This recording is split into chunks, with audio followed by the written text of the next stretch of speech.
नमस्कार साथियों।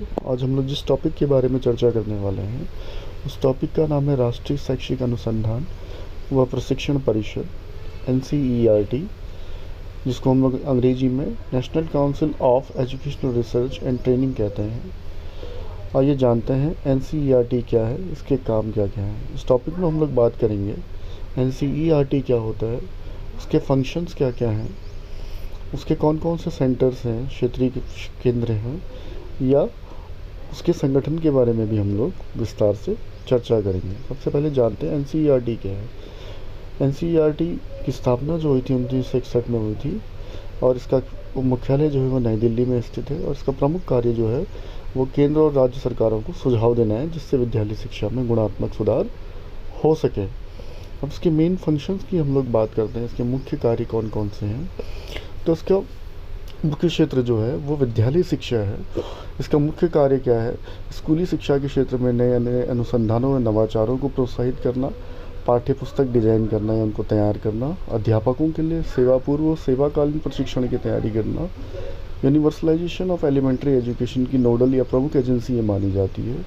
अन्य देशों की संस्कृति और अन्य देशों के साथ काम करके उनकी संस्कृति से संबंधित महत्वपूर्ण चीज़ों को एजुकेशनली इंक्लूड करना पाठ्यक्रम में या एक्सचेंज करना उनका। इसके अलावा शिक्षा से संबंधित व्यक्तियों का, एडमिनिस्ट्रेटर्स का या अध्यापकों के लिए ट्रेनिंग की व्यवस्था करना या अभिविन्यास कार्यक्रम जिनको हम ओरिएंटेशन प्रोग्राम्स कहते हैं उनका समय समय पर आयोजन करना इसका प्रमुख कार्य है। राज्यों को सलाह देना। मेन यूनिट्स, इसकी अलग अलग इकाइयों की हम लोग बात करें तो इसकी अलग अलग इकाइयाँ हैं, अलग अलग क्षेत्रों में हैं भारत के। जैसे NIE है, नेशनल इंस्टीट्यूट ऑफ एजुकेशन है, ये दिल्ली में है। Central institute of education technology ये दिल्ली में है। पंडित सुंदरलाल शर्मा केंद्रीय व्यावसायिक शिक्षण संस्थान जो है वो भोपाल में स्थित है। इसके अलावा क्षेत्रीय शिक्षण संस्थान है इसके जो 4 हैं, अजमेर, भोपाल, भुवनेश्वर और मैसूर में। इसके अलावा नॉर्थ ईस्ट रीजन जो है हमारा, जो हमारा उत्तर पूर्वी क्षेत्र है, वहाँ पर भी इनका एक क्षेत्रीय शिक्षण संस्थान है जो कि जिसका मुख्यालय जो हम लोग या क्षेत्रीय केंद्र हम लोग कहेंगे वो शिलांग में स्थित है।